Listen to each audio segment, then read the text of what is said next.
Hello बच्चों। आज मैं आप लोगों को क्लास 8 का डीओई की तरफ से जो आपको फाइनल एग्जाम के लिए प्रैक्टिस पेपर मिला हुआ है ना सॉल्व करने के लिए, तो प्रैक्टिस पेपर 2 कराने वाली हूँ। प्रैक्टिस पेपर 1 हम ऑलरेडी कर चुके हैं, चैनल पे अपलोड है, आप वहाँ से कर सकते हैं। प्रैक्टिस पेपर 2 भी हमने शुरू कर दिया। इसका सेक्शन बी चैनल पे अपलोड हो चुका है। आज मैं आपको पूरा सेक्शन सी कराने वाली हूँ, जो 3 मार्क्स ईच के क्वेश्चन है। इन पेपर्स को जरूर करके जाइएगा, एग्जाम में इसी तरीके के क्वेश्चन आपके पास आएंगे। ठीक है, चलिए स्टार्ट करते हैं। देखो आपसे यहाँ पर क्या कह रहा है, क्वेश्चन नंबर 8 में आपको क्या करना है, फैक्टराइज करना है। चैप्टर नंबर 12 का आपका ये क्वेश्चन है। तो m की पावर 4 माइनस 256 लिखा है। ठीक है, तो 256 को भी हम क्या करेंगे, पहले पार की फॉर्म में लिख लेंगे। तो इस क्वेश्चन को हम यहाँ पर करते हैं।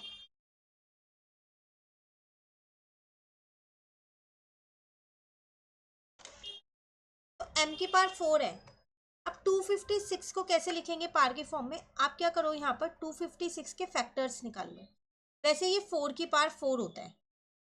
अगर आप 4 को 4 टाइम्स मल्टीप्लाई करोगे तो 256 आ जाएगा। पर वो आया कैसे, वो मैं आपको बता रही हूँ यहाँ पर। तो इसलिए आपको क्या करना पड़ेगा, फैक्टर्स निकालने पड़ेंगे। तो ये 2 की टेबल में 128 पे गया, देन 64, देन 32, देन 16, 2 8 जा, 2 4 जा, 2 2 जा, 2 1 जा। अब देखो एक 4 ये बन गया पेयर में, एक ये रहा, एक ये रहा और एक ये रहा। 2 2 जा 4 हो गए ना, 4 की पावर 4 आ गया। ठीक है, अब मैं इसको लिख सकती हूँ एम स्क्वायर का होल स्क्वायर, क्योंकि पार के ऊपर पार है तो मल्टीप्लाई होगा। सेम ऐसे ही इसको लिख सकती हूँ 4 के स्क्वायर का स्क्वायर, पार के ऊपर पार है तो मल्टीप्लाई होगा। ठीक है, अब इसमें हम आइडेंटिटी लगाएंगे अपनी ए स्क्वायर माइनस बी स्क्वायर की। वो होती है हमारे पास ए प्लस बी और ए माइनस का बी। तो यहाँ पर ए जो है वो मेरे पास एम स्क्वायर हो जाएगा और बी जो है वो मेरे पास 4 का स्क्वायर हो जाएगा। तो एम स्क्वायर माइनस 4 का स्क्वायर और एम स्क्वायर प्लस 4 का स्क्वायर। यहाँ तक क्लियर है। अब इसमें फिर मेरी सेम आइडेंटिटी लग रही है ए स्क्वायर माइनस बी स्क्वायर की। तो ये हो जाएगा मेरे पास ए प्लस बी और ए माइनस बी, और ये वाला ब्रैकेट आपका ऐसे ही रह जाएगा। आप चाहो तो इसको थोड़ा सा एक्सपेंड करके लिख सकते हो। यहाँ पर 4 के स्क्वायर को 16 लिख सकते हो। क्लियर, ये था आपके पास 8th क्वेश्चन। पर अगर आपको ये फैक्टराइज का क्वेश्चन नहीं आता तो चॉइस में आपको एक और क्वेश्चन दे दिया गया है, आप उसको कर सकते हो। उसमें भी करना आपको फैक्टराइज ही है। देखो अब इसको कैसे करेंगे, यहाँ पर 4 टर्म्स है तो ना कोई आइडेंटिटी लग पाएगी, 4 टर्म्स है तो ना मिडल टर्म स्प्लिट हो पाएगी। आप क्या करो, 25 ए स्क्वायर को बाहर रहने दो और इन तीनों टर्म्स को एक ब्रैकेट में लिख लो। ऐसा क्यों किया अभी बताती हूँ। तो यहाँ पर माइनस, देखो बाहर माइनस है ना, तो जैसे आप ब्रैकेट लगाओगे ना ये साइन आपके चेंज हो जाएंगे, क्योंकि आपको पता है ब्रैकेट के बाहर माइनस होता है तो साइन चेंज होते हैं जब हम ब्रैकेट ओपन करते हैं, है ना। तो इसलिए मैंने अंदर के साइन पहले चेंज कर दिए कि जब मैं ओपन करूँ तो वापसी यही आ जाएगा। क्लियर। अब मैंने यही 3 टर्म्स इसलिए ली क्योंकि इनमें मेरी ना एक आइडेंटिटी बन रही है। इसको मैं लिख सकती हूँ 2b का होल स्क्वायर, इसको लिख सकती हूँ 7c का होल स्क्वायर। ए स्क्वायर और बी स्क्वायर मिल गया, माइनस का ये 2a भी बन रहा है मेरा, ध्यान से देखो बन रहा है ना। तो इसलिए मैंने इन 3 टर्म्स को लिया यहाँ पर। तो ये मेरे पास बन जाएगा a माइनस बी के होल स्क्वायर। ठीक है, आइडेंटिटी कौन सी यूज की मैंने यहाँ पर, ए स्क्वायर माइनस का 2ab प्लस का बी स्क्वायर किसके बराबर है, a माइनस बी के होल स्क्वायर का। अब इसमें फिर एक आइडेंटिटी लग रही है ए स्क्वायर माइनस बी स्क्वायर की, जो होती है a प्लस बी और a माइनस बी की। अब यहाँ पर a जो है वो क्या है, पहले इसको थोड़ा सिंप्लीफाई कर लो, 5a का स्क्वायर लिख दो इसको, और इसको ये लिख दिया। अब a ये हो गया प्लस का b ये हो गया, दूसरे में a ये हो गया और माइनस का b ये हो गया। सिंप्लीफाई। अभी आगे सॉल्व नहीं होगा। तो ये हो गया आपका फैक्टराइज। क्लियर। तो आपको देखना है कि कौन सी 3 टर्म्स में ऐसी लूँ जिससे मेरा कोई ना कोई आइडेंटिटी बन जाए। चैप्टर हमने ये पूरा एनसीईआरटी से कर रखा है, चैनल पे अपलोड है, आप वहाँ से कीजिएगा। जितनी ज़्यादा प्रैक्टिस करोगे उतने ज़्यादा क्वेश्चंस को देखते ही आपको पता चल जाएगा कि किन में आइडेंटिटीज बन रही है और किन में नहीं बन रही। क्लियर। चलिए क्वेश्चन नंबर 9 में आपसे क्या कह रहे हैं यहाँ पर, सिंप्लीफाई द एक्सप्रेशन। एक एक्सप्रेशन दे रखा है, कह रहे हैं इसको सिंप्लीफाई करो and find its value for y is equal to -2। पहले सिंप्लीफाई करो और फिर वैल्यू निकालो, अगर y की वैल्यू -2 हुई तो क्या वैल्यू होगी इस एक्सप्रेशन की। तो देखो यहाँ पर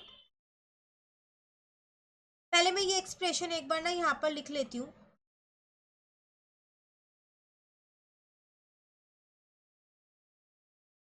सिंप्लीफाई मतलब अंदर मल्टीप्लाई कर दूँ ना, ब्रैकेट के बाहर नंबर है तो अंदर मल्टीप्लाई होगा। तो ये हो जाएगा 6y² माइनस का 21y माइनस 3y² प्लस का 3 4 जार कितना हो जाएगा, 12 हो जाएगा। और माइनस का 63 ऐसी है। जब भी ब्रैकेट के बाहर कोई नंबर होता है ना, वो दोनों के साथ इंटू में होता है, इस चीज़ को आपको ध्यान रखना है। ठीक है। अब देखो ये 6y² मैंने ऐसे ही रहने दिया, ये दोनों लाइक टर्म्स हैं तो सॉल्व हो गई, माइनस का 24y। ये दोनों लाइक टर्म्स हैं, इनको सॉल्व करते हैं। 63 में से 12 को माइनस कर दो, 51 आ जाएगा और माइनस का आएगा। y की जगह क्या रखना है, -2 रखना है।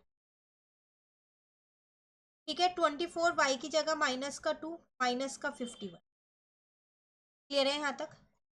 अब 2 2 जा 4 हो जाएगा, माइनस से माइनस कट गया, 24 2 जा 48 हो जाएगा, माइनस का 51।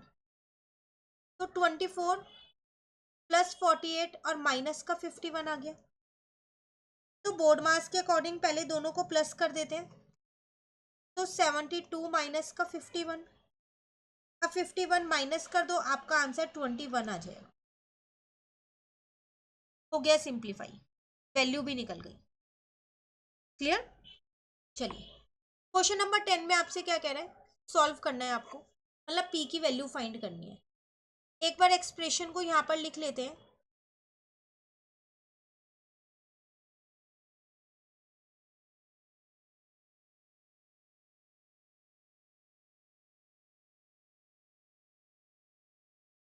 अब अंदर इंटू करके पहले ब्रैकेट्स ओपन कर लेते हैं। तो ये आ जाएगा 12p प्लस 2 4 जा 8 5 6 जा 30 5 1 जा 5। देखो जहाँ जहाँ ब्रैकेट के बाहर माइनस है ना, मैंने हर जगह वहाँ साइन चेंज करके लिखा है, इस चीज़ का आप ध्यान दीजिएगा। ठीक है, तो 5 6 जा 30 हो गया और 5 1 जा 5। राइट साइड देखो, 2p माइनस 2 8 जा 16 6 7 जा 42 6 4 जा कितना हो जाएगा 24। ठीक है। अब ये दोनों लाइक टर्म्स है तो इनको सॉल्व कर लिया मैंने। 30 में से 12 को माइनस किया, 18 आ जाएगा माइनस का, और इन दोनों टर्म्स को सॉल्व किया तो 13 आ गया। 2p के साथ 42p सॉल्व किया तो माइनस का 40p आ गया। माइनस के 16 के साथ प्लस का 24 सॉल्व किया है तो मेरा क्या आ जाएगा, प्लस का 8 आ जाएगा। माइनस का 18p, ये माइनस का इधर आके प्लस का हो जाएगा 40p। ठीक है, या फिर आप ऐसा करो, p वाली टर्म्स को उधर ले जाओ, वो आपके लिए आसानी रहेगी। तो 13 इस 8 को इधर ले आओ, माइनस का 40p और ये प्लस का 18p आ जाएगा। 13 में से 8 जाएगा, 5 बचेगा। 40 में से 18 को माइनस करोगे तो 22 बचेगा। क्लियर। तो p की वैल्यू कितनी आ गई, 5/22 आ गई। सॉल्व करना था, ये सॉल्व हो गया। क्लियर हुआ। तो ये था हमारे पास सेक्शन सी जो आज हमारा कंप्लीट हो चुका है। नेक्स्ट क्लास में कोई नेक्स्ट सेक्शन कराऊंगी। डेली बेसिस पे अगर हम एक एक सेक्शन भी करते रहे तो ये पेपर जल्दी कंप्लीट हो जाएगा। बस एग्जाम में जाने से पहले इन पेपर्स को ज़रूर सॉल्व करके जाइएगा। साथ के साथ एनसीईआरटी के सारे चैप्टर्स चैनल पे अपलोड हो चुके हैं। 1 या 2 चैप्टर्स रह गए हैं, वो भी आपको बहुत जल्द मिल जाएंगे। उन वीडियोस भी आपको मिलती रहेंगी धीरे धीरे। जल्दी से चैनल को सब्सक्राइब कर लीजिए अगर अभी तक आपने सब्सक्राइब नहीं किया है तो। अब वीडियो अच्छी लगी तो लाइक ज़रूर कीजिएगा। Thank you.